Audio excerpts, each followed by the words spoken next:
juicy oven-baked chicken, golden potatoes, sweet corn, and rice with sauce. This holiday feast always steals the spotlight. Let's get started. Take a bowl and add tomato paste and barbecue sauce. Then add paprika, tandoori masala, chicken masala, and turmeric. Now sprinkle in black pepper and salt to season perfectly. Add olive oil, then mix everything well until the marinade becomes smooth, rich, and glossy. This step is important. It helps all the spices blend together and ensures the chicken is evenly coated with flavor. If you're enjoying this recipe so far, hit subscribe and join the Pure Tasty Kitchen family. It really helps my channel. Let me see how far this recipe reaches. Drop your country in the comments. Place the chicken thighs on a clean chopping board. Using a sharp knife, make several deep cuts across each thigh. Take your time with this step.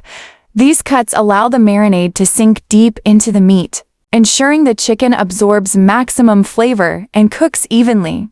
This simple technique is the secret to juicy, well-seasoned chicken every tea. While making these cuts, remember this helps the flavor go deep. Do you usually score your chicken or skip this step? Now I'm cutting the potatoes into thick slices.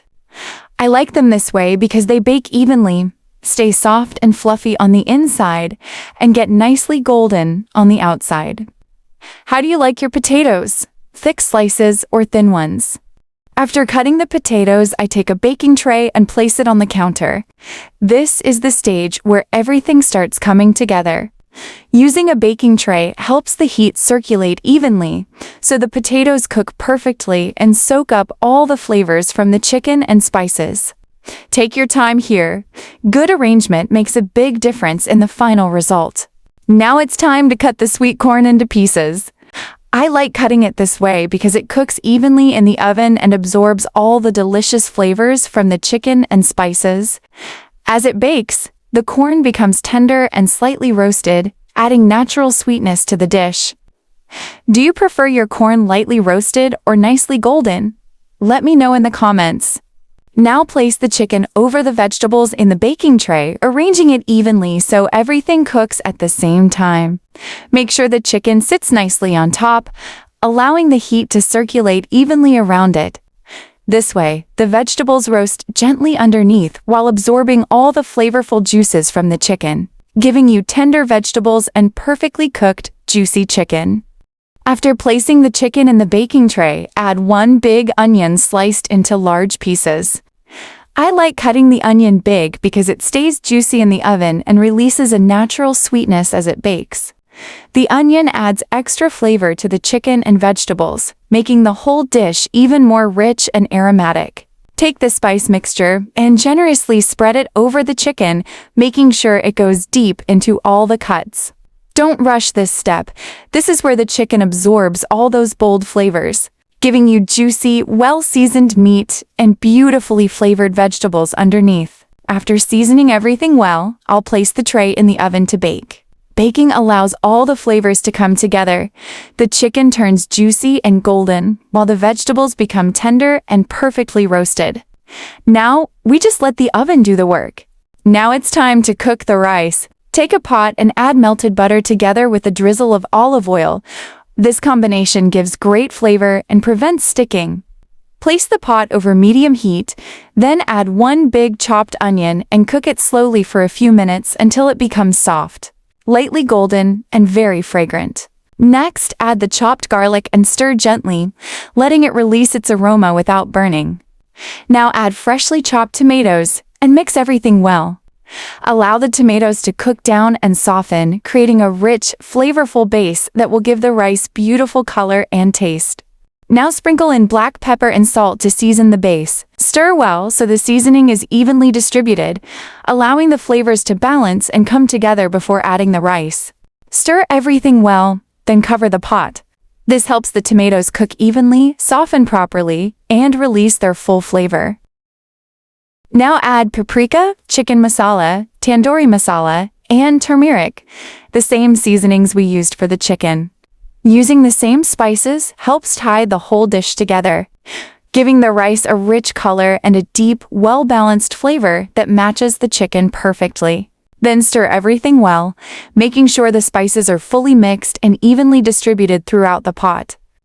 This step allows the spices to bloom, release their aroma, and coat the onions and tomatoes evenly, building a deep, rich flavor before adding the rice. Add the chopped parsley and stir it in gently. The parsley brings freshness, a bright pop of color, and helps balance the rich spices, giving the dish a clean and vibrant finish. Now add the rice. I washed the rice thoroughly, then soaked it in hot water with a little salt for about 30 minutes. This step helps the rice cook faster, keeps the grains separate, and prevents it from becoming sticky, giving you perfectly fluffy rice every time. Stir the rice gently, then add chopped green onions and green pepper.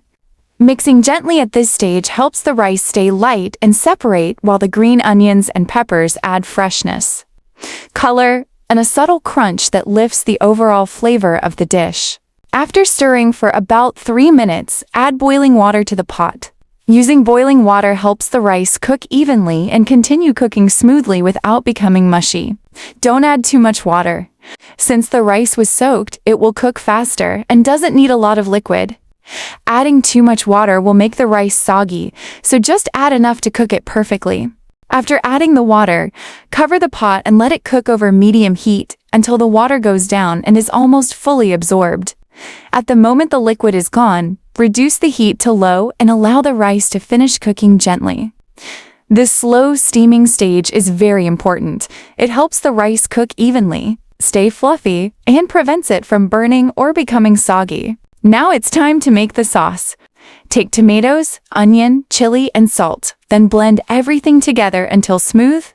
For extra creaminess and flavor, you can add a little Greek yogurt. It makes the sauce richer, smoother, and even more delicious.